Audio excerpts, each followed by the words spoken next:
और प्रभु जी का बहुत बहुत आभारी हूँ कि मुझे एक अवसर प्राप्त हुआ है भगवान का गुणगान करने का। Very grateful to Prabhu ji, Shamchandra Prabhu and other devotees for giving me this platform where every day you are coming and glorifying Lord Krishna, glorifying Srimad Bhagavatam. So आज हमारा जो टॉपिक है today what we will be discussing is on the same lines of glorification of Krishna Katha and glorification of Srimad Bhagavatam. So actually this is the need of the hour, right? We all know that हम लोग एक we are not in a very good situation as far as health is concerned. So this is the need of the hour that हम लोग pray करें and we should be filling this whole world with Krishna's name and with Krishna's pastimes and glorification of Krishna, glorification of Srimad Bhagavatam. क्योंकि यही एकमात्र उपाय है to bring auspiciousness in the whole material world in anywhere. So this is the only way where we can bring all auspiciousness around us. ये बहुत ही पर्याप्त समय है, कम समय है that we should do the glorification of the Lord more and more. तो इसी thought को चलते हुए हम लोग आज का डिस्कशन करेंगे that we will know how Krishna Katha is glorified from our Bhagavad Srimad Bhagavatam verses. To start with, अगर हम शेयर कर पाए स्क्रीन पर तो we can share Canto 1 chapter 2 verse number 17. It says Canto 1 chapter number 2 verse number 17. Possible we can share. It says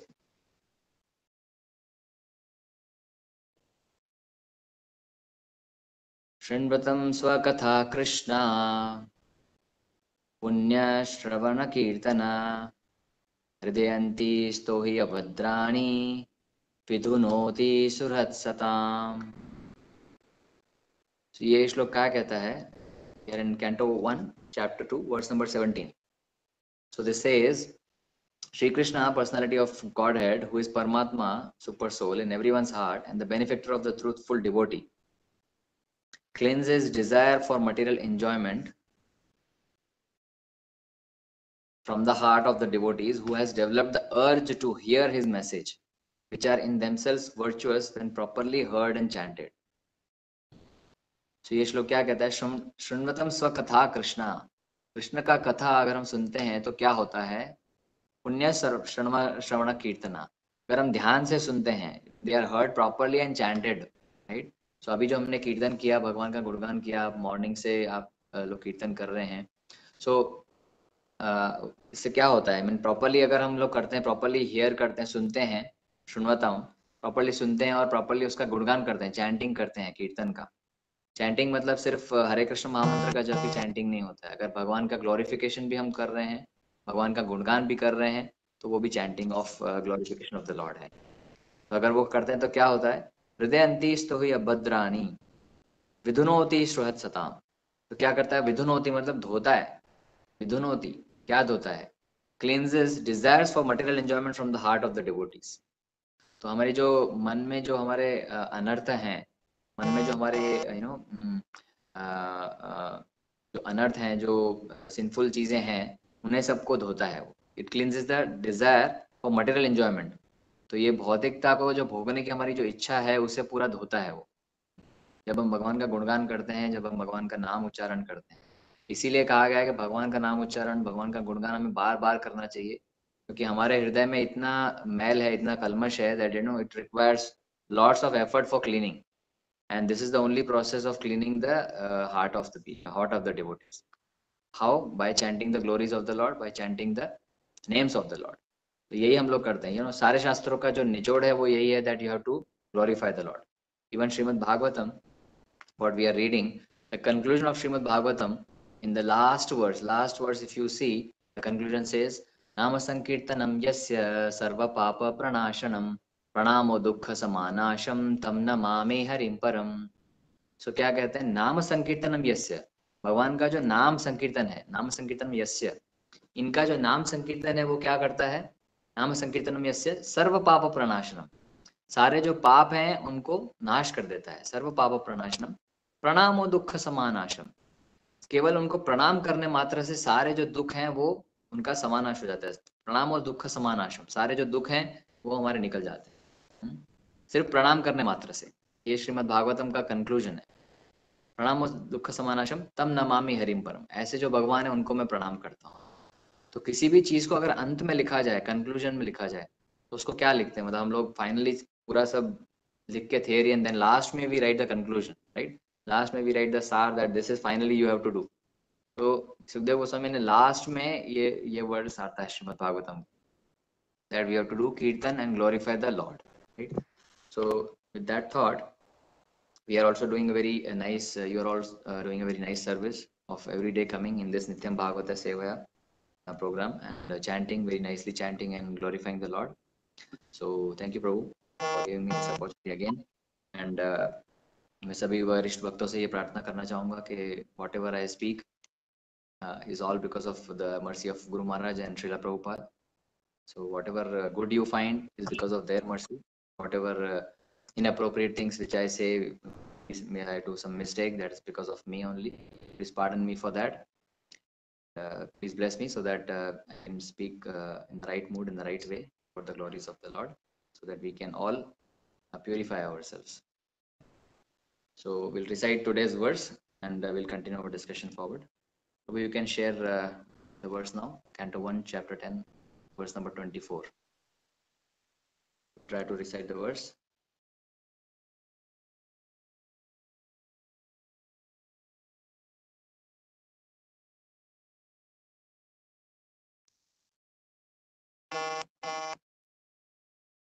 Okay, so we are reading from Canto 1, chapter number 10, verse number 24.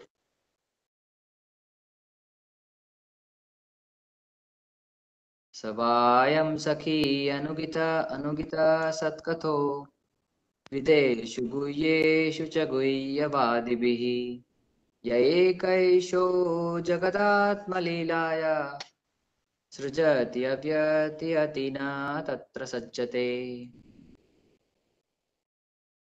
Translation and purport by His Divine Grace A.C. Bhaktivedanta Swami Srila Prabhupada ki jai. Oh dear friends, here is that very personality of Godhead whose attractive and confidential pastimes are described in the confidential parts of Vedic literatures by his great devotees. It is he only who creates, maintains, and annihilates the material world and yet remains unaffected. Purport. As it is stated in Bhagavad Gita, all the Vedic literatures are glorifying the greatness of Lord Sri Krishna. Here it is confirmed in the Bhagavatam also. The Vedas are expanded by many branches and sub-branches by great devotees and empowered incarnations of Lord like Vyasa, Narada, Shukadeva Goswami, the Kumaras, Kapila, Prahlada, Janaka, Bali, and Yamraja. But in the Srimad Bhagavatam especially, the confidential parts of his activities are described by the confidential devotees Sukadeva Goswami. In the Vedanta Sutra or Upanishad, there is only a hint of the confidential part of his pastimes. In such Vedic literatures as the Upanishad, the Lord has expressively been distinguished from the mundane conception of his existence. His identity being fully spiritual, his form, name, quality, and paraphernalia, etc., have been elaborately distinguished from matter, and therefore he is sometimes misunderstood by a less intelligent person as impersonal. But factually, he is a supreme person, Bhagwan, and he is partially represented as Paramatma or impersonal Brahman. Srila Prabhupada ki jai. ॐ अज्ञानतिमिरन्धस्य ज्ञानाञ्जनशलाकया चक्षुरुन्मिलितं येन तस्मै श्रीगुरुवे नमः। श्रीचैतन्यमनोभीष्टं स्थापितं येन भूतले स्वयं रूप कदा मह्यं ददाति स्वपदान्तिकम्। वन्देऽहं श्रीगुरुः श्रीयुतापदकमलं श्रीगुरून् वैष्णवांश्च श्रीरूपं साग्रजातं सगण रघुनाथान्वितं तं सजीवम् साद्वैतं सावधूतं परिजनसहितं कृष्णचैतन्यदेवं श्रीराधाकृष्णपादान् सहगण ललिता श्रीविशाखान्वितंश्च। हे कृष्णा करुणा सिन्धु दीनबंधु जगतपते गोपेश गोपिकाकांत राधाकांत नमोस्तुते। तप्तकांचन गौरांगी राधे वृंदावनेश्वरी वृषभानुसुते देवी प्रणमामि हरिप्रिये। वाञ्छाकल्पतरुभ्यश्च कृपा सिन्धुभैव च पतितानां पावनेभ्यो वैष्णवेभ्यो नमो नमः। जय श्री कृष्ण चैतन्य प्रभु नित्यानंद श्री अद्वैत गदाधर शिवासादि गौर भक्तवृंद। हरे कृष्णा कृष्णा कृष्णा हरे हरे हरे राम राम राम हरे हरे।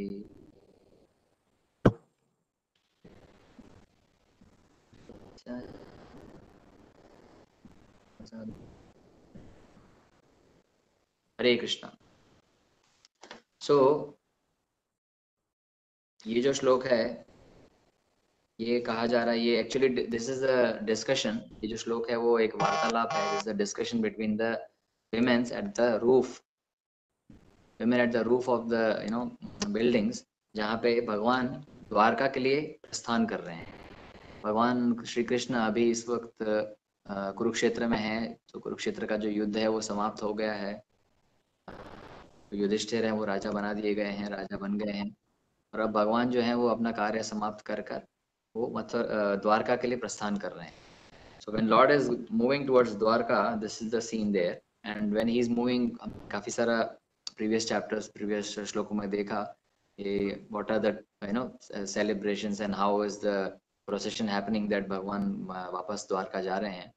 तो इसी दौरान पे जो women's हैं ऊपर, they are all discussing and they are seeing the Lord going to Dwarka. तो ये वो दृश्य जो है वो सब देख रहे हैं जो ऊपर वहाँ पे महिलाएं हैं, जो स्त्रियां हैं। So they are seeing all the the scene where the Lord is moving back to Dwarka and they are discussing। तो ये जो उनके बीच में चर्चा है उसका उल्लेख यहाँ पर शुकदेव गोस्वामी कर रहे हैं। And in previous words we understand that ये जो भगवान के बारे में जो चर्चा है, भगवान के बारे में they are whatever they are discussing, ये किसी वैदिक हाइम्स से कम नहीं है। They are even more than the Vedic mantras, right? Previous श्लोकों में हमने ये समझा that the discussion which is involving the glorification of the Lord, यह जो भगवान के बारे में जो बातें हैं, they are even more higher attractive than Vedic hymns। जो वैदिक मंत्र है, वैदिक उच्चारण है, उससे भी ज्यादा अट्रैक्टिव हैं और उससे भी ज्यादा मधुर हैं। ये भगवान की जो बातें हैं, भगवान की जो कथा है वो, तो भगवान की जो कथा है उसका बहुत महत्व है। आप देखते हैं Shrimad Bhagavatam is filled with Krishna katha. Shrimad Bhagavatam में हर चैप्टर में, हर कैंटो में it is all about Krishna and his devotees. So it is all completely filled with Krishna katha और it is filled with hearing and chanting of the glories of Krishna. So हम जो अभी बात कर रहे थे that how we should we should chant the glories of Krishna always। इसका the best way is to read Shrimad Bhagavatam because Shrimad Bhagavatam is filled with hearing and chanting of the glories of Krishna. And Srimad Bhagavatam also contains the glories of glorifying Krishna, right? Shrimad Bhagavatam के अंदर उन चीजों का भी गुणगान है कि भगवान का गुणगान करने से क्या लाभ होता है, उन चीजों का भी गुणगान है, right? So it contains the glories of glorification of Krishna. अगर हम भगवान का गुणगान करते हैं तो क्या क्या हमें मिल सकता है, क्या क्या उसके फायदे हैं, उन चीजों का भी गुणगान श्रीमद् भागवतम में है। तो इसीलिए अगर हम श्रीमद् भागवत, इसीलिए उसको महापुराण कहा गया है। तो इसलिए हम श्रीमद् भागवतम पढ़ते हैं तो हमारा जो भगवान का गुणगान है, भगवान का गुणगान सुनना है, बोलना है, वो सब उसमें हमारा हो जाता है काम। इसलिए श्रीमद् भागवतम पढ़ना चाहिए और इसलिए हमने नित्यम भागवत सेवा बताया गया है। हर हर समय पढ़ना चाहिए, right? Every time we have to read Shrimad Bhagavat constantly। So that is how the importance of Srimad Bhagavatam is and the glories of Krishna Katha is। So आज हम उसी के ऊपर चर्चा करेंगे because these the ladies which are discussing Krishna Katha, right? So we should also discuss Krishna Katha, right? So devotees का काम यही है, when they are meeting each other, they should not be gossiping, right?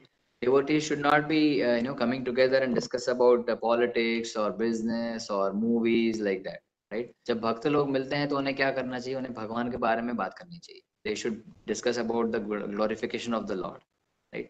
क्योंकि क्या होता है, जैसे आप मंडेन टॉपिक लेके आते हैं, जैसे ही आप mundane topic start discussing any mundane topic, material topic, you have difference of opinion, and then you have all clashes, and you have all arguments between devotees, which is not good.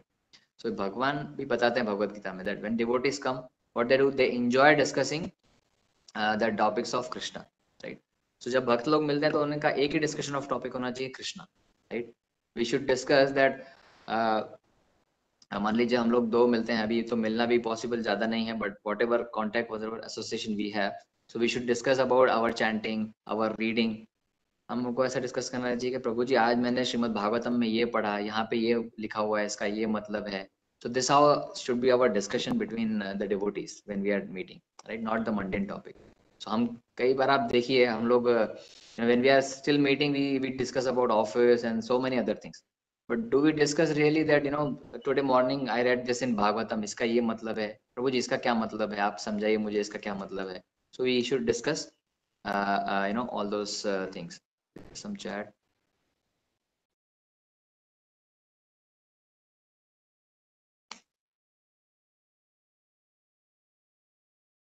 We'll answer the questions at the end. So, okay. So, sorry, where we were. So, yeah, Krishna Katha. So, devotees को जब भी मिलना चाहिए हमें कृष्ण कथा करनी चाहिए. That should be our point of discussion, point of glorification, because Krishna should be in the center of all the devotees, right? So, यहाँ पे भी भगवत प्रभुपाद बताते हैं that while discussing Krishna Katha, various personalities like Sukdev, Sukdev Goswami, Parikshit Maharaj, Sutta Goswami, ये सब जो devotees के प्रभुपाद ने नाम लिखे हैं, सुखदेव गोस्वामी, व्यास, नारद, कुमार, कपिल, प्रहलाद, जनक, बलि एंड यमराज. सो इन लोगों ने क्या है, these are all mahajans, right? They are all 12 mahajans. So in Bhagavatam we have 12 mahajans. जैसे हमारा श्लोक है भागवतम में which describes who are the 12 mahajans, right? So you all must be knowing. So the shlok goes like this: Swayambhu Narada Shambhu, Kumaro Kapilo Manu, प्रहलादो जनको भीष्मो बलिर वयर्सकी वयम. तो ये जो 12 महाजन हैं, what they do, what they are, 12 Mahajan means महान जन, right? महाजन ये न गतास पंथ. तो जो भी महाजन बताते हैं हमें फॉलो करना चाहिए. These are all very exalted devotees. And Prabhupada writes the Vedas जो हैं, they are expanded, and there are many branches of Vedas, branches and sub branches of Vedas which are by these great devotees and empowered incarnations of the Lord. So ये सारे जो है वो भगवान के ही incarnations हैं, right? They are all empowered by the Lord himself. Otherwise, ordinary person cannot write the Shastras. So they are all empowered by the Lord, and they are all empowered by the Lord, hence they are writing all the Shastras. But Srimad Bhagavatam में क्या है, especially the confidential part of his activities are described by the confidential devotee Shukdev Goswami. अब आप सोचिए, तो ये सारे जो devotees हैं, उन्होंने बहुत सारे दूसरे भी शास्त्र लिखे हैं, लेकिन why we are focusing more on Srimad Bhagavatam, because it is Grantaraj, it is the king of all the scriptures, Grantaraj Srimad Bhagavatam, and it describes confidential part of his activities, of the activities of the Lord, by described by the confidential devotee, right? So confidential मतलब क्या, गुह्यतम, right? कोई secret बात बता रहे हैं तो confident रखते हैं ना उसको, कॉन्फिडेंशियल. तो कॉन्फिडेंशियल पास टाइम्स भगवान के श्रीमद् भागवतम में बताए हैं by the confidential devotee Shukdev Goswami, right? भगवान भगवत गीता में भी कहते हैं, right? In the 9th chapter he says that Raj Vidya Raj गुह्यम पवित्रमिदम उत्तमम प्रत्यक्षवागम्यम धर्मम सुसुखम कर्तुम अव्ययम, right? So वहां पे क्या बताता है, he describes the confidential knowledge, right, in Bhagavad Gita. But in Srimad Bhagavatam, confidential pastimes of the Lord are revealed by a confidential devotee, right? तो कोई secret बात, secret जो past time से वो भगवान के भागवतम में रिवील किया है, इसलिए हमें श्रीमद् भागवतम पढ़ना चाहिए, इसलिए हमें भगवान के बारे में डिस्कशन करना चाहिए. तो यहाँ पे भी वही चीज हो रही है, right? So here the devotees who are seeing Krishna when he is passing when he is about to go to Dwarka, they are all discussing. And ये pastimes कैसे हैं? They are very attractive, right? So that personality of God who's attractive and confidential pastimes are described, right? And it says that Lord, he creates, it is he who only creates, maintains and annihilates the material world, yet remain unaffected. इस पे हम आएंगे बाद में. But to describe that Krishna कथा की हम बात कर रहे हैं, right? तो इसी के ऊपर चर्चा हम आगे बढ़ाएं. तो what the glories, जैसे हमने बात की that glories of Krishna Katha are important, and Bhagavatam is giving the glories of Krishna Katha, glorifying Krishna Katha. मतलब भगवान की जो कथा है, भगवान के पास टाइम्स हैं, वो तो ग्लोरीफाइड है ही, लेकिन वो अगर डिस्कस करने से क्या क्या लाभ होता है उसका भी जो गुणगान है वो भी श्रीमद् भागवतम में हमें पता चलता है। That what we should what we should expect when we are doing Krishna Katha, right? What are we going to get when we are doing Krishna Katha, when we are glorifying the names of the Lord? उस पर हम थोड़ी चर्चा करेंगे. So first, there are so many shlokas which says this. तो कुछ हम श्लोका उसमें से लेंगे to understand the glories of Krishna Katha, right? So first क्या करता है? It enables ones to attain the Lord, right? तो भगवान के बारे में गुणगान हम क्यों करते हैं? क्योंकि हमें करने से उसका क्या लाभ है? अगर हम भगवान के बारे में गुणगान करते हैं तो हमें भगवान की ही प्राप्ति होती है. It enables one to attain the lord, right? तो इसका स्पष्टीकरण कुंती महारानी ने भी किया है in canto 1 chapter 8 verse number 36. So she says, शृण्वन्ति गायन्ति गृह्णाति अभीक्षणा स्मरन्ति नन्दन्ति तवेहितं जना त एव पश्यन्ति अचिरेण तव कं भाव प्रभो परमां पदाम्बुजम्. तो क्या कहते हैं कुंती महारानी? ओ Krishna, those who continuously hear, chant and repeat your transcendental activities or take pleasure in others doing so certainly see your lotus feet, which alone can stop the repetition of birth and death. Right? देखिए कितनी बड़ी बात है यहाँ पे. Just who continuously hear and chant and repeat your transcendental activities. भगवान का पास time हम कितनी बार भी सुन लें वापस से, लेकिन उतना ही मधुरता से हम सुनते हैं. दामोदर लीला, जब हम दामोदर मंथ आता है, दामोदर लीला सबको पता है, लेकिन दामोदर लीला वापस से सुनते हैं तो हर बार उसमें से कुछ नया सुनने को मिलता है, नया समझने को मिलता है, हर बार वो फ्रेश लगता है. क्योंकि भगवान की लीला है इसलिए हमें हर बार वो फ्रेश लगती है, हर बार कुछ उसमें से नया मिलता है. इतनी बार सबको दामोदर लीला पता है, सबको सारी लीला पता है, लेकिन फिर भी अब जब हम सुनते हैं डिवोटीज से तो उसमें से कुछ हमें नया रस प्राप्त होता है, क्योंकि भगवान इज एवर फ्रेश. तो constantly continuously hear, chant and repeat your transcendental activities or take pleasure in others doing so certainly see your lotus feet. certainly see your lotus feet का क्या मतलब है? भगवान के चरणों पदाम्बुजम, भगवान के चरणों की हमें प्राप्ति होती है. चरणों की प्राप्ति का क्या मतलब है? when we are going down to somebody, अगर हम किसी के पैर छूते हैं तो सामने वाला क्या देता है? हमें आशीर्वाद देता है, right? So when you are touching the feet you get blessings. So getting the feet of the Lord means getting the blessings of Krishna directly, right? तो जब हम भगवान का गुणगान करते हैं तो we are directly getting the lotus feet of the Lord, directly getting the kripa of the Lord, directly getting the mercy of the Lord, right? Which alone can stop the repetition of birth and death. Now how wonderful is that? भगवान की mercy से होगा क्या? We will be out of birth and death cycle, right? So once we are out of this birth and death cycle, then there are no miseries of this material world. जो हम अभी देख रहे हैं सारा संसार जिस विपदा से गुजर रहा है, राइट? सो वो that is not the, if you see that the virus is not the cause of suffering, right? वो एक वायरस जाएगा, दूसरा आएगा, 15 साल बाद, 50 साल बाद, 100 साल बाद, you know, something else will come, some other calamities will come. So this will keep on coming and going, right? This is the nature of this material world, right? But the main problem of suffering is this material body. So that we should focus, and उससे कैसे बाहर निकलें ये हमें सोचना है, right? So how to come out of birth and death cycle? The solution is given here, that to attain the certain lotus feet of the Lord. How we will attain the lotus feet of the Lord? By doing Krishna Katha, by doing glorification of Krishna. केवल कृष्ण कथा का स्मरण, उच्चारण और सुनने मात्र से ही भगवान की चरण कमलों को हम पा सकते हैं, right? So this is one benefit of Krishna Katha which we are doing, which the ladies are also doing and which we are also doing. Second thing, it avoids miseries and gives liberation, right? It avoids miseries and gives liberation. तो ऐसे बहुत सारे श्लोक हैं भागवतम में भी. उसमें से एक श्लोक है in Canto 1 chapter number 6 verse number 34.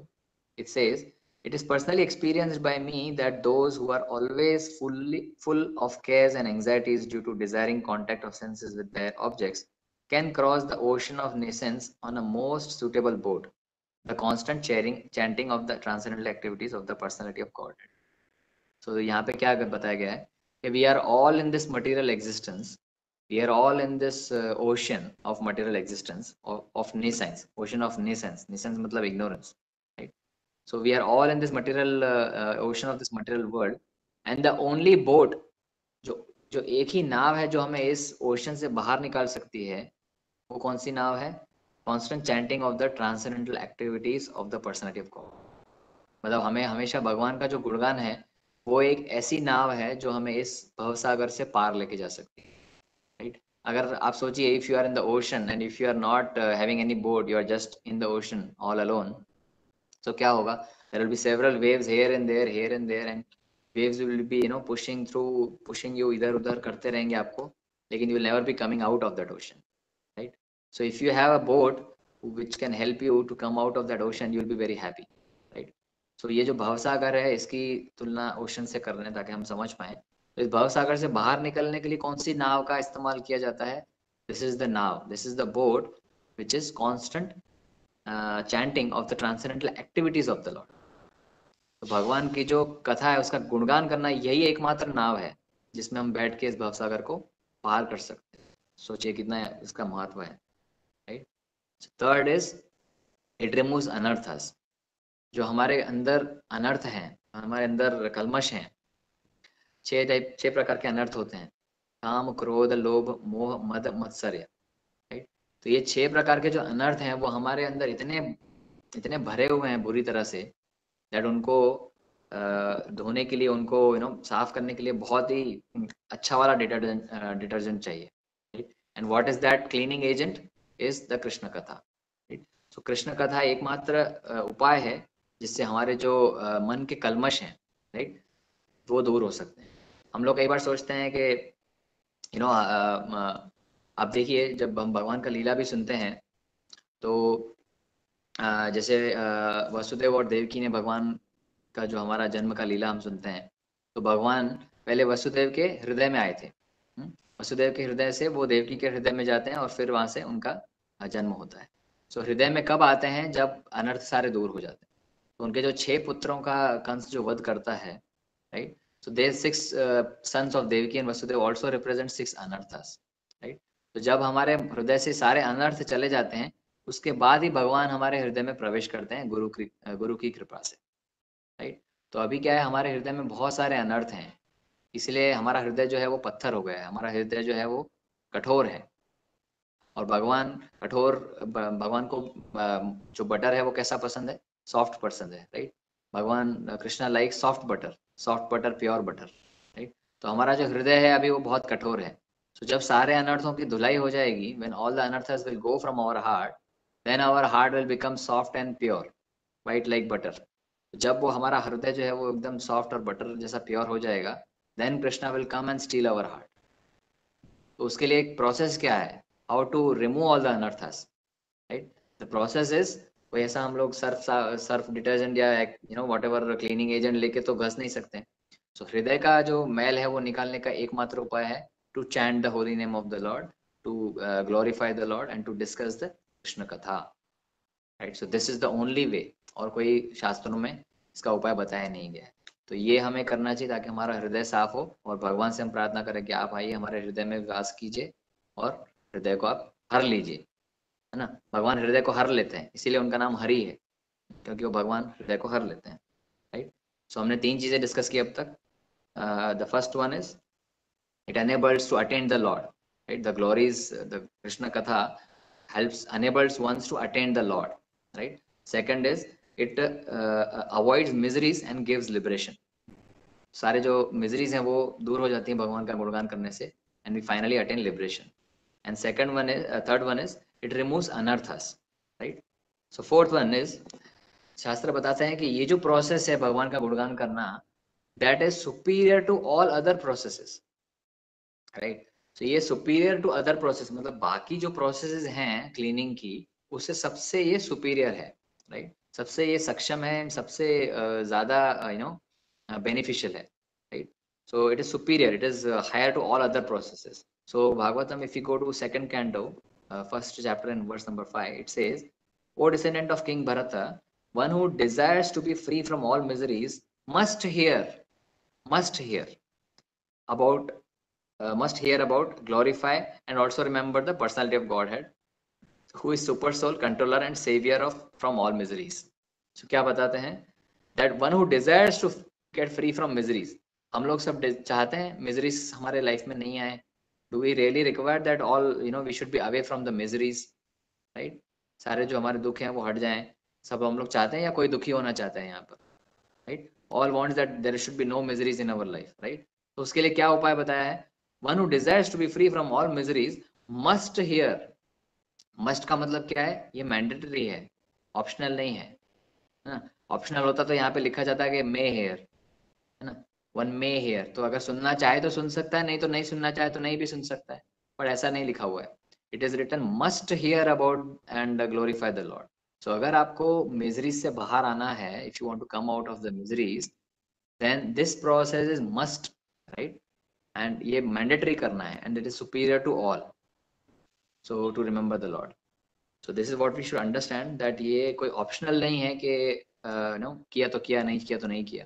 नहीं किया तो फिर आपको accordingly you have to suffer the miseries and be in this material world, right, in the cycle of birth and death. So if you want to really come out of this race of पुनरपि जननम पुनरपि मरणम पुनरपि जननी जठरे शयनम, अगर इससे में बाहर आना है तो यही एकमात्र उपाय है, राइट? और fifth one benefit of glorifying Krishna कथा is it is pure and relishable, right? वो बहुत ही प्योर है and it is relishable also, right? So if you go to Bhagavatam again, first canto, verse number first canto 10th chapter verse number 20, जैसे हमने देखा अभी, absorbed in the thoughts of transcendental qualities of the Lord, who is sung in the select poetry, the ladies on the roof of the houses of Hastinapur began to talk of him. This talk was more attractive than the hymns of the Vedas. So pure and relishable, ये इतना पुण्य है, इतना pure है, and it is so relishable. Relish किसको करते हैं हम लोग? अगर कोई हम अच्छी वस्तु का सेवन करते हैं तो वी रिलिश दैट, राइट? अगर कोई अच्छी होती है तो हम उसका आस्वादन करते हैं। तो ये भगवान की जो कथा है उसका वो इतनी प्योर है, इतनी मधुर है कि इसका हम अच्छे से आस्वादन कर सकते हैं। एंड यहाँ तक बताया गया है कि ये these are all even more attractive than the Vedic hymns, right? जो हमने अभी श्लोक का देखा, verse number 20 which you must have gone through. So it is said that it is so pure that जो वेदों का उच्चारण है उससे भी ये ज्यादा अट्रैक्टिव है, राइट? सो जैसा हम ब्राह्मण पत्नियों का भी सुनते हैं जो पास्ट टाइम आता है, right? So Krishna and Balram were in the Krishna and Balram were playing along with the friends and they were hungry. उनको भूख लगी तो Krishna and Balram asked their friends to please go and ask to the Brahmanas who are doing the yajna. So सब दोस्त पहुंच गए ब्राह्मणों के पास, राइट? ब्राह्मणों के पास पहुंच गए और उन्होंने बोला कि कृष्ण बलराम को भूख लगी है, सो कृपया आपके यज्ञ में से थोड़ी सामग्री दो, हमें प्रसाद लेना है। All those brahmanas were chanting the Vedic hymns and everything, right? So they said, no, no, we don't have time. You please go. You don't disturb us in our yajna. तो हम जो यज्ञ कर रहे हैं उसमें आप डिस्टर्ब मत करो, आप प्लीज चले जाइए। So they didn't responded anything, and then वापस वो लोग कृष्णा के पास गए, सब बाल सखा वगैरह। And then Krishna said like, okay no problem, now you go to their wives, right? अभी आप ब्राह्मण पत्नियों के पास चले जाओ और उनसे ही भोजन की रिक्वेस्ट करो। So all the Gopals went to the Brahman Patnis, the wife of the Brahmanas, and the wife of the Brahmana, जैसे ही उन्होंने सुना कि कृष्ण और बलराम को भूख लगी है और हमें सेवा का अवसर मिला है, तो जल्दी भाग के गई अंदर और जो भी था whatever they had, they gave for Krishna and Balaram service, right? Why this happened? Why they were able to serve Krishna and the Brahmanas could not serve Krishna? Because जो ब्राह्मणों की पत्नी थी, they were all hearing about the Lord. They were all hearing के भगवान ने आज ये लीला किया, भगवान ने आज वो लीला किया, भगवान ने आज ये पास टाइम करा, आज उसको मार दिया, आज इसको कर दिया। So all the leelas which Lord was doing, they were hearing all the leelas and they were discussing all the leelas, right? तो भगवान का जो कथा का गुणगान कर रहे हैं तभी आप भगवान की सेवा का अवसर प्राप्त कर सकते हो। ये हमें उस लीला से पता चलता है, right? Just so it is that's why it is said that Vedic hymns, जो वैदिक उच्चारण है, वैदिक मंत्रों का उच्चारण है, उससे भी कहीं अट्रैक्टिव है भगवान की लीला, क्योंकि उसको आप रिलिश कर सकते हो, उसका आप आस्वादन कर सकते हो, right? You can exchange the loving relationship with the Lord. You can reciprocate with the Lord, right? तो यही यहाँ पे जो स्त्रियां हैं वो भी इसी का गुणगान कर रही हैं, भगवान की लीला, भगवान की लीलाओं का गुणगान कर रही है। एक और श्लोक है which says in second canto verse chapter number 8 verse number 2, the king said, the Parikshit महाराज हैं, वो शुकदेव गोस्वामी को बोलते हैं, I wish to know the narrations concerning the Lord who possesses wonderful potencies are certainly auspicious for the living beings in all planets, right? तो परीक्षित महाराज क्या कहते हैं, मुझे और बताइए भगवान के बारे में, I want to know more about the Lord, more about the pastimes of the Lord. Why? because they are certainly auspicious for living beings in all the planets, right. केवल इस भूमंडल पे ही नहीं, सारे जो प्लैनेट्स हैं उसमें जो सारे लिविंग एंटिटीज रिसाइड करते हैं उन सबके लिए ये ऑस्पिशियस है। आप देखिए कितना महत्व है इसका, that they are auspicious for all living beings in all the planets.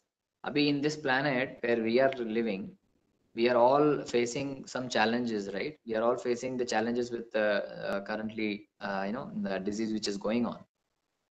So to spread the world with the auspiciousness, what is the final how to do that, how to fill the auspiciousness in the world? तो ये बताया यहाँ पे परीक्षित महाराज ने, that narrations concerning the Lord. So when we more and more discuss about the Lord, glorify the Lord, that is the only way to fill the auspiciousness in all the planets, not only this planet. आप सोचिए, so हमें क्या करना चाहिए? This is what the instructions of the Shastras are, right? And as a devotees, as a sadhaka bhaktas, as a practicing devotee, हमें इन बातों का बहुत अच्छे से पालन करना चाहिए और भगवान का गुणगान में लगना चाहिए। जितना भी जहाँ पे भी अवसर मिले, wherever you get opportunity, you should speak about the Lord. तारे देखो तारे कहो कृष्ण उपदेश, राइट?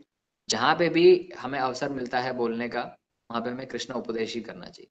ऐसा नहीं सोचना चाहिए कि मैं पूरा भगवत गीता पढ़ लूंगा, पूरा श्रीमद् भागवतम पढ़ लूंगा, उसके बाद ही मैं किसी को बताऊंगा। It's not like that.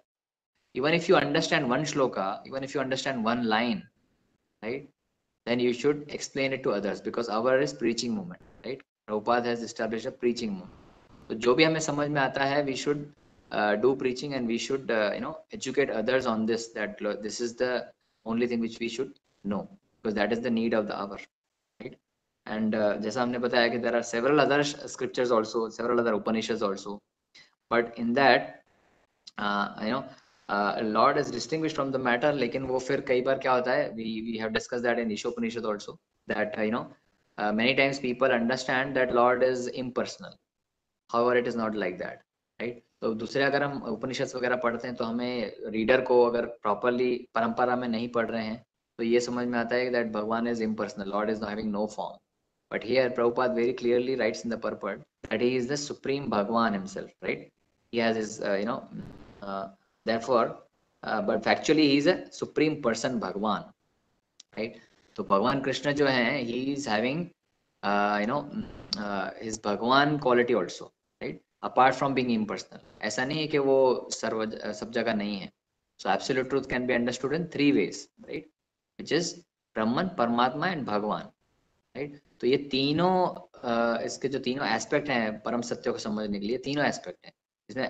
Impersonal Brahman is one aspect, परमात्मा इज अनदर एस्पेक्ट एंड भगवान इज द अल्टीमेट एस्पेक्ट। तो जब भगवान रियलाइजेशन लेते हो तो बाकी भी रियलाइजेशन आपको आ जाता है। तो हमें ये नहीं समझना चाहिए that lord is having an no form और is impersonal like air, right? Air का कोई फॉर्म नहीं है, it's impersonal. So Bhagavan is very much personal, right? He is Bhagavan, right? जैसे हमने उदाहरण लिया है, अगर आपको इसके एक उदाहरण में दूं समझने के लिए, for example let's say gulab jamun, right? So ISKCON all examples are more और less related to surrounded around gulab jamun, और मेरे भी काफी रहते हैं उसमें। So if you see gulab jamun, right? So अगर आप हॉल में बैठे हुए हैं एंड देन किचन में कोई गुलाब जामुन बना रहा है, there is some gulab jamun making happening, so what you'll get the fragrance, right? You'll get the fragrance of gulab jamun. तो फ्रेग्रेंस जो खुशबू गुलाब जामुन की आ रही है, आपने अभी तक देखा नहीं है उसको, so that fragrance is compared to Brahman realization, that you have some realization of the existence of the supreme absolute truth, right? And then when you see the gulab jamun, the second realization is when you see the gulab jamun, right? The sight of gulab jamun. So आप उसका देखते हो कि अच्छा texture है, round shape है, brown colour है, चाशनी है. So you see all the different aspects where you see how the gulab jamun is properly shaped, right? So that is somewhat higher realization of understanding of gulab jamun, right? So that is compared to Paramatma realization, that you have a little bit higher realization of that. And third one is when you have the gulab jamun, right? जब आप गुलाब जामुन खाते हो तब आपको क्या होता है? When you are खाते हो तब आपको रस आता है, right? When you eat the gulab jamun, you enjoy the taste of gulab jamun, right? So जब आप खाते हो तब आपको fragrance भी आती है, you see the form also, you see the shape of the gulab jamun, color, everything, and then when you eat it, you get the taste also. So in Bhagwan realization, it is a Purna realization, it is a complete understanding of absolute truth, right? So भगवान के साथ आदान प्रदान, जब आप भगवान realisation करते हो तब आपको उसको रस का जो आस्वादन है तब समझ में आता है, right. In Brahman realization, in Paramatma realization, there is no mellows, there is no rasa, right. तो रस का जो आस्वादन करते हैं हम जब भगवान रियलाइजेशन हो, और भगवान का जब हम, इसीलिए आप देखो इस्कॉन के मंदिरों में जो भगवान का इतना विग्रह है, beautiful form is there which is decorated by all the pujaris very lovingly. इतनी बार श्रृंगार होता है भगवान का that you go and you mesmerize, you are completely mesmerize seeing the deities of the lord, right? So you can relate to the deity, you can relate to the rasa which Lord is reciprocating, right? So इसलिए that is the full realization of the Lord. So this is why Prabhupada concludes this purport. I will also conclude with this thought that we should always, the crux is that we should always glorify the Lord. We should always do the Krishna Katha amongst the devotees, right? So just to summarize again, the benefits of glories of Krishna Katha, what we discussed, 5 benefits, 5 important points. It enables ones to attain the Lord. भगवान का हम गुणगान करते हैं तो भगवान की प्राप्ति होती है, right? And the second thing is avoid miseries and gives liberation. Third one is it removes all anarthas. सारे जो अनर्थ हैं वो निकल जाते हैं. And fourth one is it is superior to other processes. ये जो प्रोसेस है वो बाकी सब प्रोसेस से बेहतर है. And fifth one last is it is pure and relishable, right? वो बहुत ही शुद्ध है और उसका हम आस्वादन कर सकते हैं. So these are the 5 benefits of Krishna Katha. There are several more. Today we could discuss only 5. So humble request to all that we should glorify the Lord, read more and more Prabhupada books, chant our do our sadhana very nicely, chant 16 rounds of Hare Krishna Mahamantra, and always be in the association of devotees. Hare Krishna. Grantaraj Srimad Bhagavad Mahapurana ki jai. So if any devotee has any comments or observations, we can discuss that for 5 minutes. Hare Krishna. Hare Krishna. If any devotee has any question, you can type in the comment box, or you can unmute your mic and ask.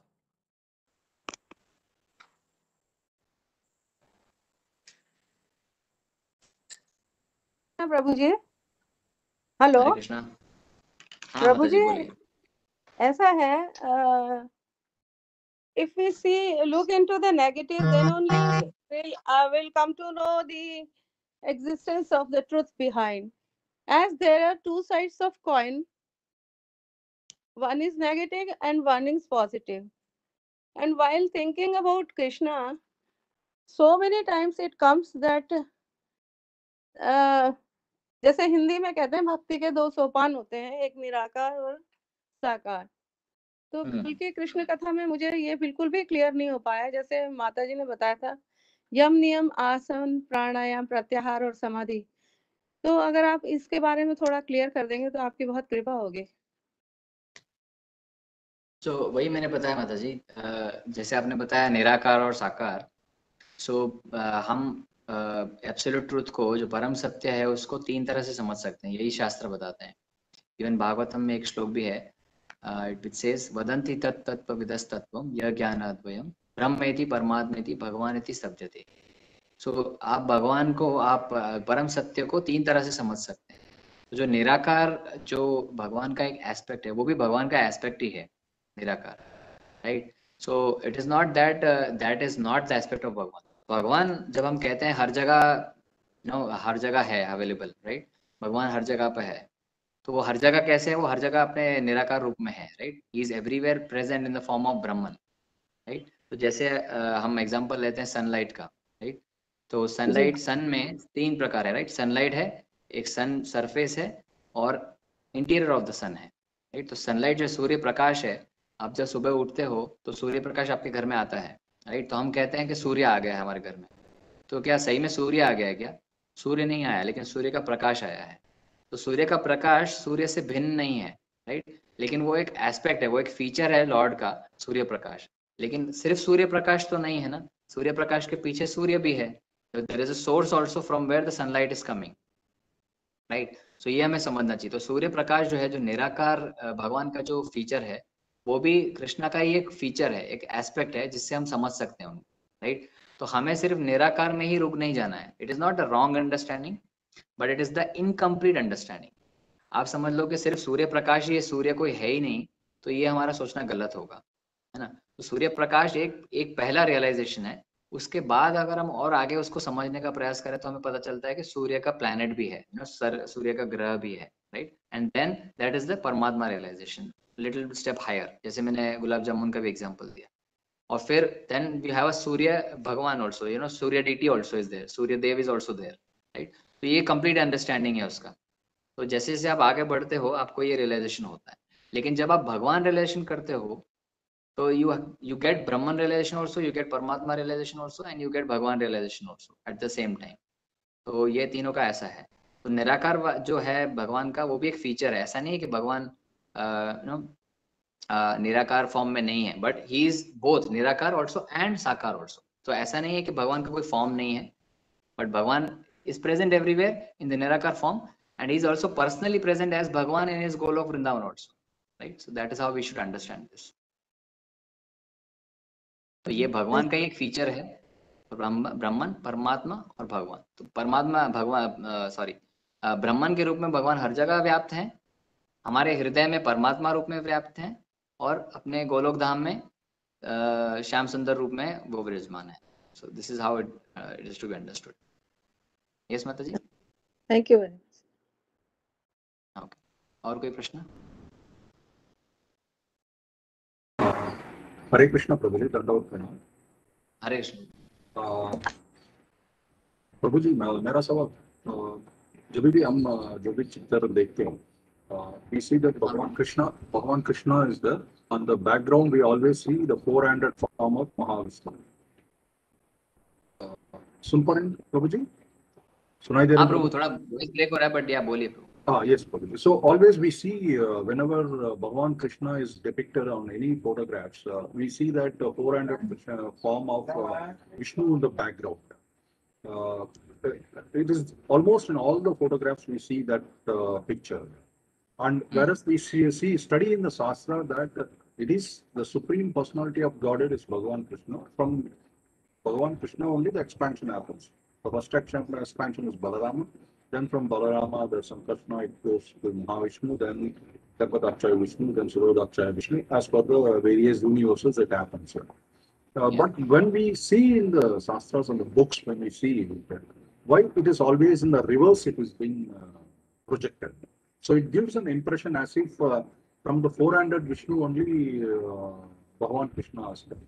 And it now substantiates one kind of argument saying that no, Krishna is also an avatar of Mahavishnu. But whereas we are very clear that no, it is Mahavishnu who is an expansion, that too of Balarama, not even directly of Krishna, it is of expansion of Sankarshna. And Sankarshna is the primary expansion of the Bhagavan Krishna. But whereas what we are seeing, it totally contradicts and supports the other line of argument. How do we understand this? Thank you very much. Okay, thank you very much, Prabhu. Yeah, it's a very interesting question.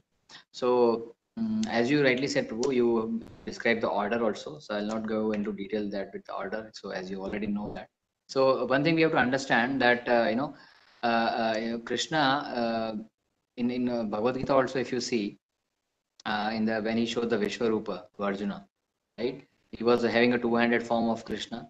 And then Vishwarupa, he showed the whole Vishwarupa where he was having every, all the Devi Devtas and everybody included in.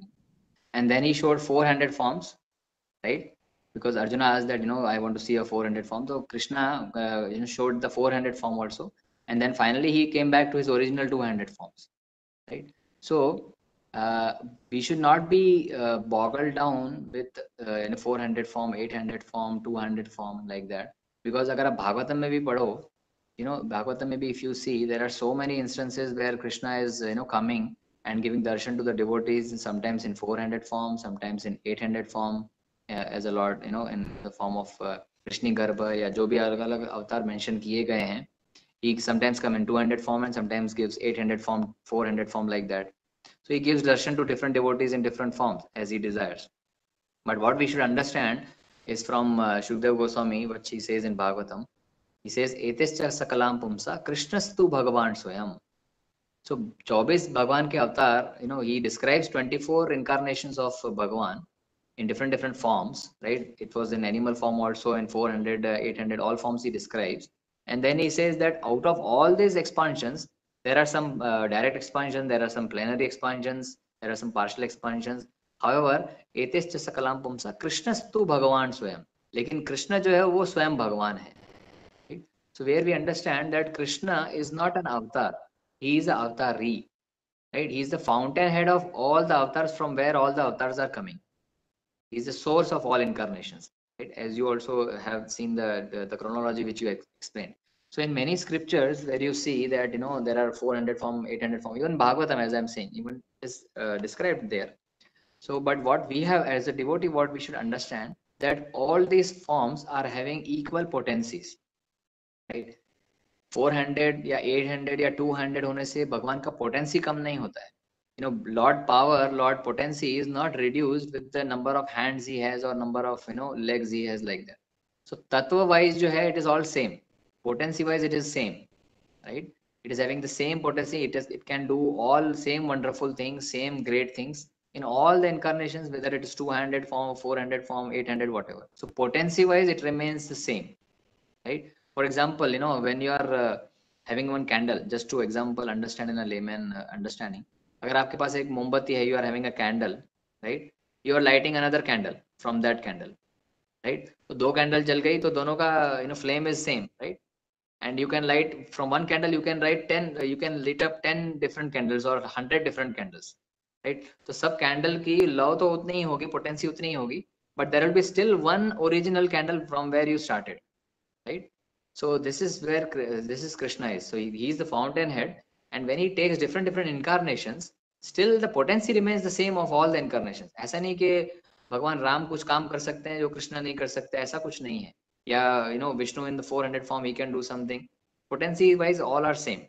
But जब हम रस की बात करते हैं, जब हम मेलो की बात करते हैं, when we are discussing about rasa, so tattva is one thing and the other is rasa. So when we are talking of rasa, Bhagwan Krishna is Purna Purushottam, right? He's having all the rasas in him, in his Sham Sundar Tribhanga 200 form. So he can have all the rasas, and he can reciprocate with even a child, even a mother, even a, you know, old age, and any kind of people, any kind of living entities. So rasa wise, he is the Purna Purushottam, and tattva wise, all the Vishnu tattvas are same. You know, all the 400, 800, whatever you say, they are all same. All these different forms are having a specific purpose to be done in the universe, right? So they are there for, उसके लिए उनका form अलग अलग होता है, but tattva wise there is no difference. And you know, rasa wise Krishna is supreme personality because he is exhibiting all his rasas. Yeah, hope it helps, Prabhu. Thank you. Any other question?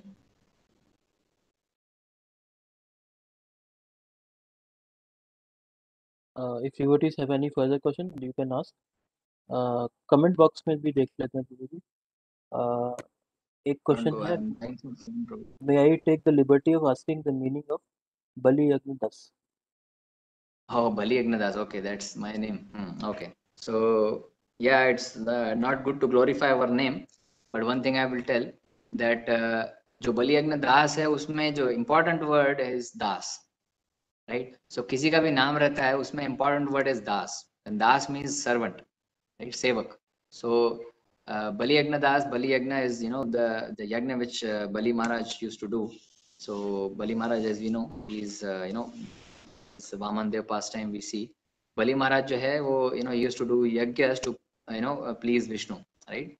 So that so Bali Yagna represents Vishnu and Das represents the servant of Vishnu, right? So in all of our names, the whatever is important is Das, that we are the servant of the Lord.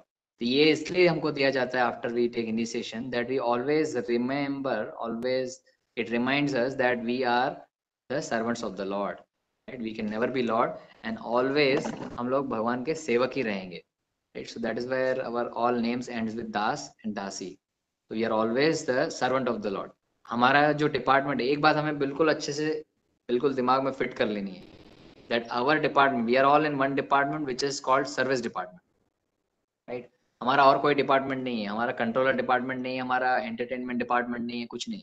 We are all in the service department, right? So हमें भगवान की सेवा करनी है, चाहे किसी भी योनि में रखें, चाहे कहीं पे भी रखें भगवान. We should ask only one thing from the lord, that let me whatever, wherever I am in this whole material creation or wherever you want me to put, just allow me to serve you, right?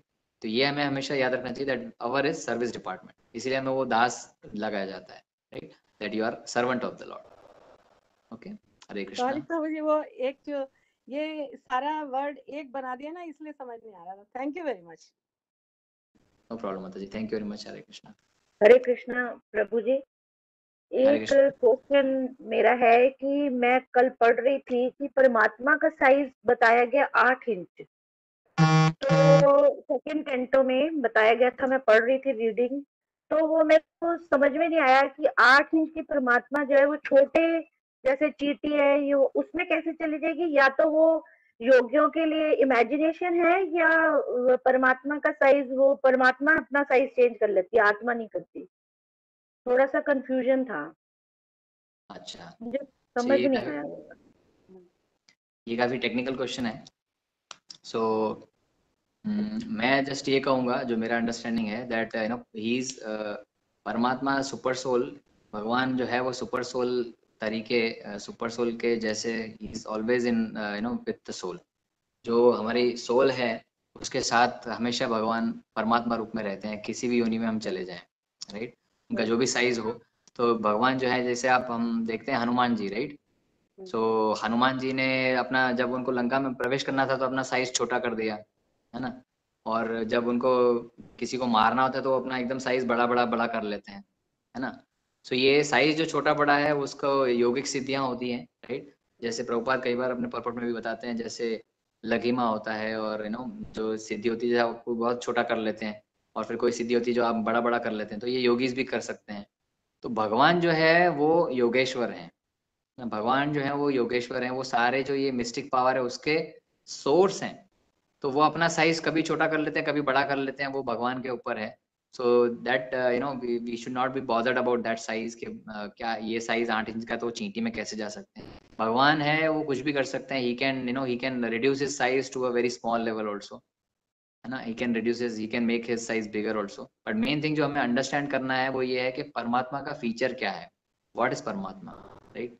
सो परमात्मा है क्या, उनका definition क्या है, वो क्या काम करते हैं.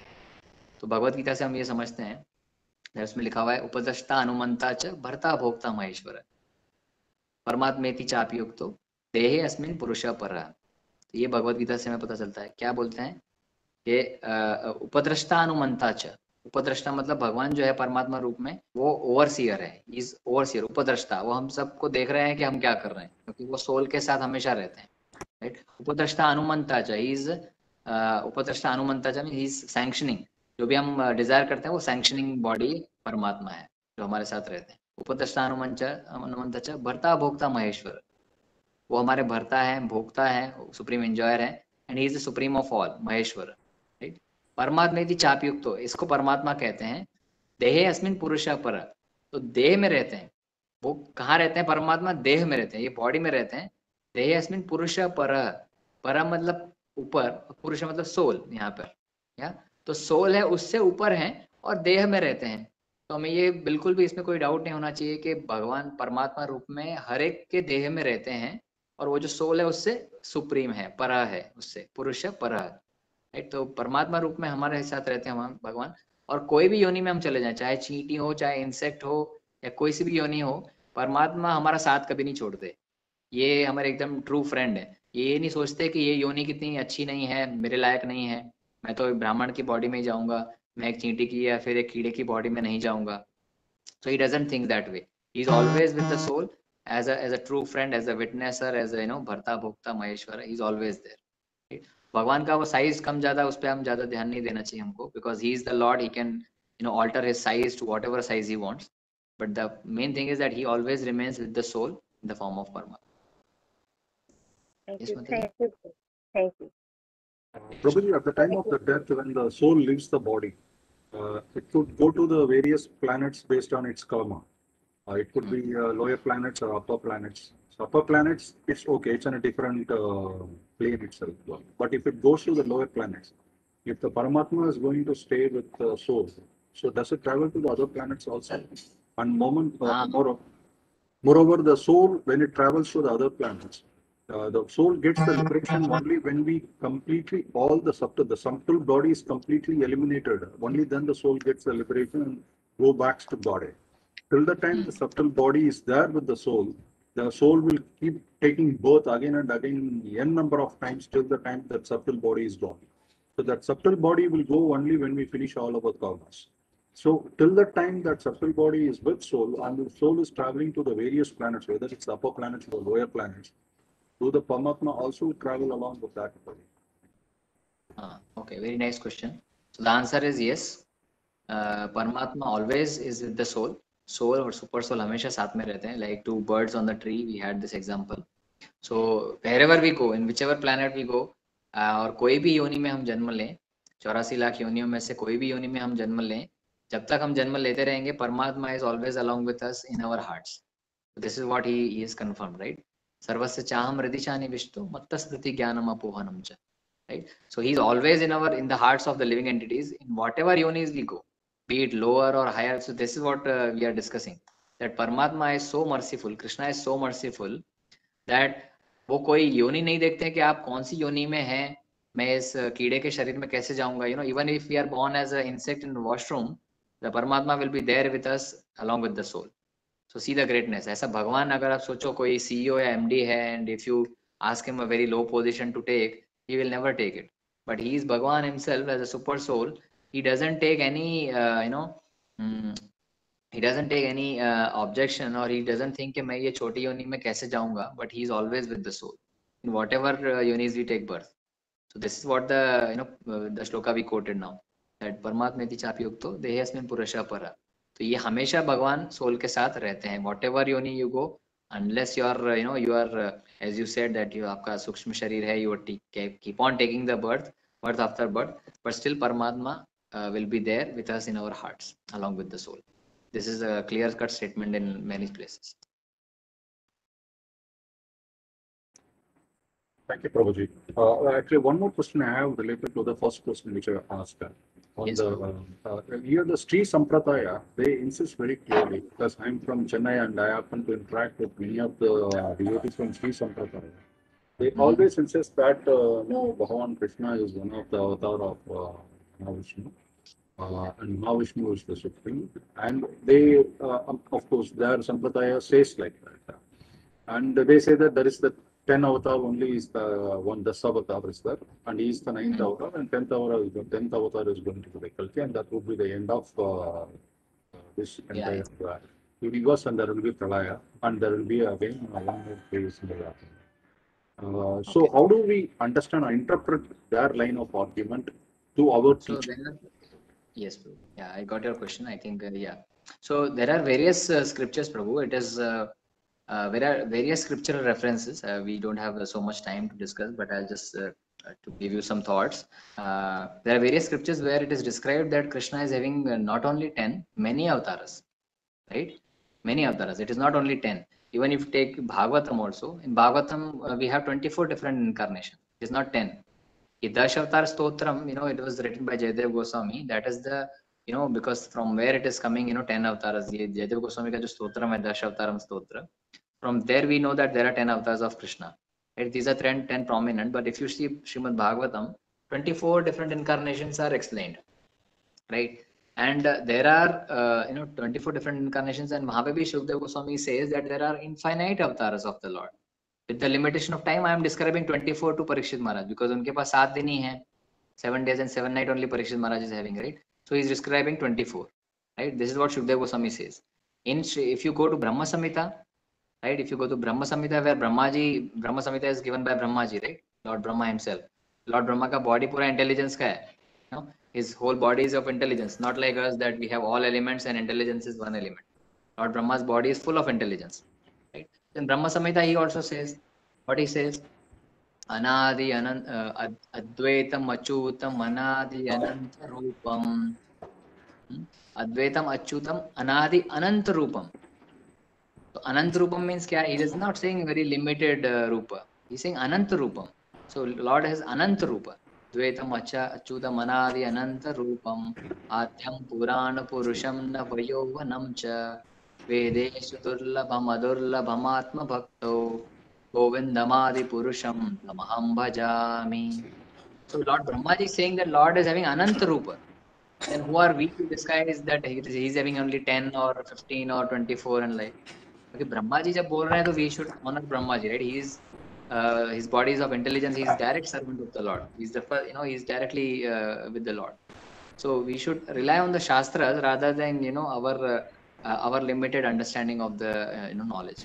So if you are discussing with some devotees, of course you can tell that these are the shastric references where Lord is having so many Ananta Rupas and Krishna is the fountainhead. It is very well described in the Shastras.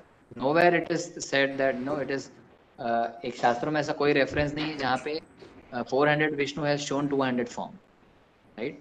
So it is not that 400 Vishnu is showing 200 form, but there are many references where 200 Krishna is showing 400 form, right? So again, I have said, right? So 200 form is the original fountainhead, and all other different potencies, with the same potencies, there are different forms, Ananta Rupa, right?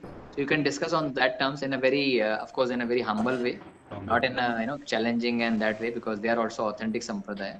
But it may happen that maybe they are not referring to the right shastras, or maybe they have some different understanding at personal level. But if you ask to all the pravaktas of Sri Sampradaya, the acharyas of Sri Sampradaya, so they will never have any confusion because it is very well clear in all the four sampradayas. So ऐसा कोई मतभेद नहीं है. But जैसे हम लोग we are also sadhaka bhaktas, we are also devotees. So sometimes we have our different understanding. So if you ask to their acharyas in that sampradaya also, they will also be speaking the same thing. Because Srimad Bhagavatam, Brahma Samhita, all these shastras are very well acknowledged in all by all the sampradayas. Okay, Prabhu. Thank you, Prabhu. Thank you. Okay, okay, Prabhuji, and I think we have covered all questions. Yes प्रभु जी. प्रभु जी, एक question Pankaj प्रभु जी का है. जब devotee body leave करता है तो उसका क्या एक्सपीरियंस होता है? क्या उनको भी पेन होता है? पेन तो होता ही होगा. क्या उनको भी पेन होता है? पेन होता है. ओके. सो प्रभु, एक्सपीरियंस तो मैंने तो कभी एक्सपीरियंस नहीं किया है अभी तक. मतलब एक्सपीरियंस किया है बहुत बार है, बट अभी बता नहीं पाऊंगा क्योंकि भगवान की कृपा से भूल चुके हैं हम लोग, है ना. बिकॉज कृष्णा सेज दैट मत्त स्मृति ज्ञानम अपोहनम च. सो भगवान की ही मर्सी से हम लोग को भूल भी चुके हैं कि कैसा हमने पेन एक्सपीरियंस किया था. But then definitely as per shastras, definitely it is said that when the person leaves the body, it is very painful. When the soul leaves the body, it is very very very much painful. Even if we are sleeping, हम लोगों को लगता है वो सोते सोते ही चले गए, but it is really very painful for the soul to come out of the body. Because why it is painful? Because हमें इतना प्रेम है हमारे शरीर से. Philosophically we should understand that why we are having pain, because हमें इतना attachment है हमारे शरीर से. आप देखो, हम इतना सारा कुछ करते रहते हैं हमारे शरीर के लिए. मॉर्निंग से उठते हैं रात तक हम शरीर के लिए सब काम करते रहते हैं, right. So we have so much attachment to our body that we have, when we have to leave our body, we don't handle that situation कि हमें ये शरीर कैसे छोड़ दें. हम इतना हमारा प्यारा शरीर है, हम कैसे छोड़ दें. तो आपको अगर देखो, कोई भी आपकी जो प्रिय वस्तु है, अगर आपसे वो छीन ली जाती है तो आपको पेन होता है ना, right? It is a very painful situation when something very dear to you is lost, or somebody steals that, like that.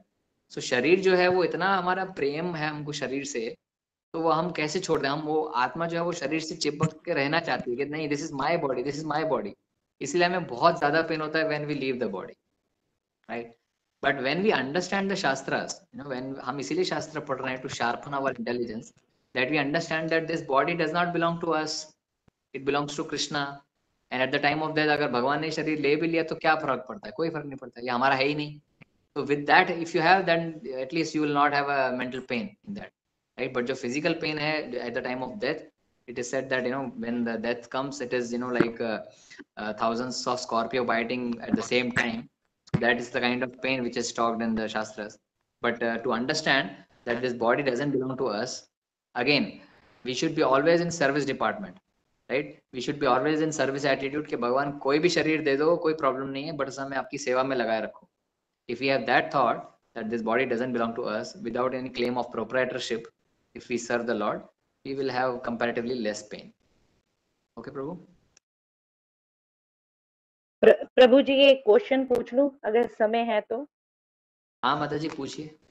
ऐसा है, एक क्वेश्चन ना मेरे दिमाग में बहुत ज्यादा घूमता रहता है हर समय कि देखो आप सब बोलते हो कि 84 लाख योनियों को पार करने के बाद हमें मनुष्य शरीर मिलता है, हम मनुष्य शरीर में आते हैं, तो वो हमारे को जो बॉडी है वो कर्मा के हिसाब से मिलती है। हमने पहले हम अगर हम जलचर बने हैं, कोई बने हैं, पक्षी बने हैं, कुछ बने हैं, तो उसका कर्म भोगने के लिए हमें दूसरी मिली, दूसरे का कर्म भोगने के लिए तीसरी मिली, या हमें अपने पुण्य अर्जित करने हैं और उन पुण्यों को अर्जित करने के लिए फिर उसके पाप हमें वो पूरे करने हैं। तो जब हम एक मनुष्य शरीर प्राप्त कर लेते हैं एंड में, उसके बाद हम मनुष्य शरीर में कोई पाप करें पुण्य करें, और अगर हमें नरक में जाना है, हमें यातना शरीर मिलता है, हम उसका सारा कुछ हम भुगत लेते हैं, फिर मृत्यु के चक्र में क्यों नीचे आ जाते हैं। जैसे अगर एक कोई भी काम करता है तो हमारा लॉ भी तो उसको एक ही बार सजा देता है ना, गलत गलत काम करने के लिए, तो बार बार तो उसको सजा नहीं मिलती ना, तो फिर भगवान हमें बार बार सजा क्यों देता, हम बार बार क्यों जन्म मृत्यु के चक्र में आते हैं, जब मनुष्य शरीर एंड में हमें मिलता है। एंड में बोलते हैं ना कि सब अंत में हमें मनुष्य शरीर मिला, फिर हम क्यों, हमने तो भोग लिया, नरक भी भोग लिया, स्वर्ग भी भोग लिया, पाप भी कर लिए, पुण्य भी कर लिए, फिर दोबारा क्यों आके गिर जाते हैं, ये मेरे को समझ नहीं आता, मेरे दिमाग में घूमता रहता है। ओके, बहुत अच्छी बात है, बहुत ही अच्छा प्रश्न है माता जी, बहुत ही इंटेलिजेंट प्रश्न है ये, और अच्छा वो आपने पूछ लिया, दिमाग में ज़्यादा मत रखिए इसको, आज मैं थोड़ा बताऊंगा आपको। So we will try to understand from शास्त्रिक angle, so maybe we can try to justify. I don't know how much time we have, ये अच्छा टॉपिक है, बड़ा टॉपिक है डिस्कस करने के लिए, but I will just give you some so that you will be peaceful, आप थोड़ा शांत हो जाएंगे इस प्रश्न को लेकर। सी, हमें पहले समझना चाहिए दैट ऐसा नहीं है कि मनुष्य जन्म जो है वो लास्ट मिला है, ऐसा नहीं है। 84 लाख योनियों में से मनुष्य योनि भी है, इसमें से 4 लाख मनुष्य योनि है, और हमें बहुत प्रयासों के बाद, बहुत जन्मों, बहुत ये 84 लाख योनियों में भ्रमण करने के बाद, बहुत सारे जन्म लेने के बाद ये मनुष्य जन्म मिलता है। इसका मतलब ये नहीं कि मनुष्य जन्म लास्ट है, उसके बाद और कोई जन्म नहीं मिलेगा, ऐसा नहीं है। मनुष्य जन्म के बाद भी हम नीचे भी गिर सकते हैं, फिर से वापस से दूसरी निचली योनियों में जा सकते हैं। तो ये चलता रहता है, ये पूरा चक्र जो है 84 लाख योनियों में हम घूमते रहते हैं। ऐसा नहीं है that the human body what we get is the last one, उसके बाद कोई जन्म नहीं मिलेगा, ऐसा नहीं। सो हमें एक बात ये समझनी है, जो कर्म साइकिल है, जो कर्म का जो चक्र एप्लीकेबल है, वो सिर्फ मनुष्य योनि में ही एप्लीकेबल है, राइट।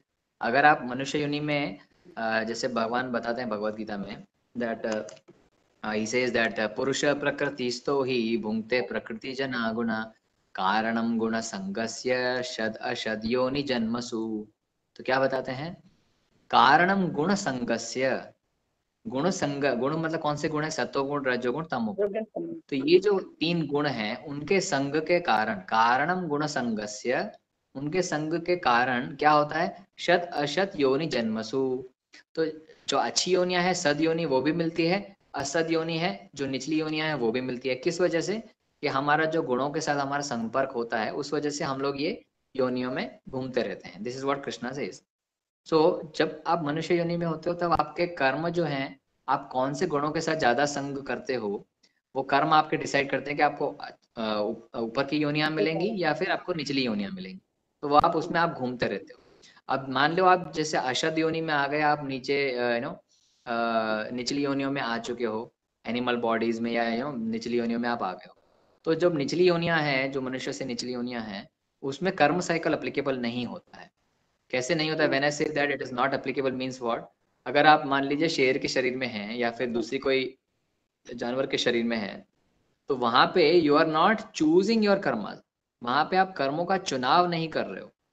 आप अगर आप शेर की योनि में, तो शेर ये नहीं सोचेगा कि मैं आज एक काम करता हूँ, आज मैं घास खा लेता हूँ because I want to vegetarian, I want to be vegetarian, और कल एक काम करते हैं, वो मंगलवार को मैं मीट नहीं खाता हूँ और सोमवार को चलेगा, मंगलवार को नहीं चलेगा, और शनिवार को मैं मीट नहीं खाऊंगा, बाकी सब दिन मैं घास खाऊंगा। He can not decide that, he can not do this चुनाव फॉर दैट, राइट। तो जो निचली योनियां हैं, जो शेर और एनिमल्स की योनियां हैं, उसमें you have to forcefully act as per your nature. आपको जबरदस्ती वही काम करना पड़ता है जो योनि में करा जाता है, उस योनि का जो नेचर है। तो आप शेर में, शेर की योनि में तो आपको मीट ही खाना पड़ेगा, आप में उसमें कोई चॉइस नहीं है, राइट। सो उसमें वो शेर को मीट खाने का कर्म नहीं लगता है, राइट, उसमें उसको सिंफुल रिएक्शन नहीं लगती है क्योंकि it is not his choice, right. तो वो योनि में उसका कोई कर्म कटता नहीं है, राइट, वो उसमें कोई कर्म उसको लगता भी नहीं है, कुछ होता भी नहीं, वो जस्ट वो योनि उसको सफर करने के लिए मिली है, वो उसमें वो सफर करेगा। और slowly when after suffering into many yonis, slowly he will rise his consciousness level, and वो प्रोसेस इवोल्यूशनरी कॉन्शियसनेस प्रोसेस के थ्रू वापस वो मनुष्य योनि लेता है। और फिर मनुष्य योनि बहुत जन्मों के बाद, बहुत निचली योनियों में घूमने के बाद फाइनली उसको मनुष्य योनि वापस मिलती है। तब फिर से उसको चुनाव करने का ऑप्शन है कि मैं ये काम करूं या वो काम करूं, या कौन से गुणों के साथ संग करूं, या तमोगुण करूं या सत्वगुण या रजोगुण में रहूं। तो मनुष्य योनि में again he can do the selection, right. तो वो जब सिलेक्शन करने लगता है, again he gets all the positive reaction, negative reactions, कभी कर्म करता है, कभी अकर्म करता है, कभी विकर्म करता है। So again he builds all the reactions, and then again he is building multiple yonis for himself. अगर अच्छे काम करेगा तो ऊपर जाएगा, बुरे काम करेगा तो निचली योनियों में जाएगा, अकर्म करेगा, भक्ति करेगा तो कटता जाएगा। So again he selects his karmas in the मनुष्य योनि। तो ये जो काम करने का चुनाव है कि हम क्या एक्टिविटी करें, क्या कार्य करें, ये सिर्फ मनुष्य योनि। तो ये इस वजह से हमको वापस से योनियां मिलती रहती है। ऐसा नहीं है कि मनुष्य योनि में आप आए तो आप वो लास्ट योनि है आपकी, उसके बाद कोई और मिलेगा नहीं, ऐसा नहीं है। हम नीचे भी जा सकते हैं, हाँ, लेकिन मनुष्य योनि एक ऐसी योनि है जहां से आप ये जन्म मृत्यु से निकल सकते हो, बिकॉज बाकी योनियों में आप निकलने का ऑप्शन नहीं है आपको, सिर्फ मनुष्य योनि में ही आप निकल सकते हो। कैसे? प्रोवाइडेड आपके ऊपर किसी भक्त की कृपा हो, आप भक्त की संगत में आए और आप हरे कृष्ण महामंत्र का उच्चारण करें, और आप अपने जो अकर्म है, भक्ति का जो कोटा है, जो काउंटर है, वो बढ़ाते जाए ताकि आपके कार्मिक रिएक्शन सब खत्म हो जाए, then finally you can come out of this 84 lakh योनिया। तो इसीलिए मनुष्य जन्म बहुत महत्वपूर्ण है, वो केवल लास्ट जन्म नहीं है। लास्ट जन्म हो सकता है, कैसे हो सकता है? अगर आप अपनी भक्ति पूर्ण करते हैं तब मनुष्य जन्म लास्ट हो सकता है आपका। लेकिन आप अगर मनुष्य जन्म में भी अलग अलग प्रकार के काम करते रहेंगे, अच्छे काम बुरे काम, अच्छे काम बुरे काम, तो अगेन आप अपनी योनियां तैयार कर रहे हैं आगे के कई जन्मों के लिए। तो that is why we are saying that हमें मनुष्य जन्म का जो एकमात्र उद्देश्य है वो है भक्ति करना, भगवान की भक्ति करना, भक्तों के संग में रहना। तो इसीलिए ये कहा जाता है। ठीक है माता जी, थोड़ा सा शांति हुई आपको? Thank you Hare Krishna. Thank you all, thank you everyone. I think ठीक है प्रभु, ठीक है प्रभु, we'll offer Vaishnava pranam the session. So many comments are coming that you had taken such a wonderful session. Thank you so much for your mercy, Prabhuji. बाल Guru Maharaj mercy, शिला Prabhupada mercy, वंशाकल्पतरुभ्यश्च कृपासिन्धुभ्य एव च पतितानां पावनेभ्यो वैष्णवेभ्यो नमो नमः। अनंत कोटि वैष्णव वृंद की जय, श्री श्री गौर की जय, श्री प्रभुपाद की जय। All glories to assembled devotees.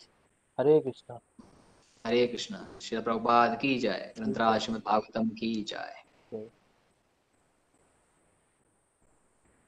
Thank you very much. Hare Krishna. Hare Krishna.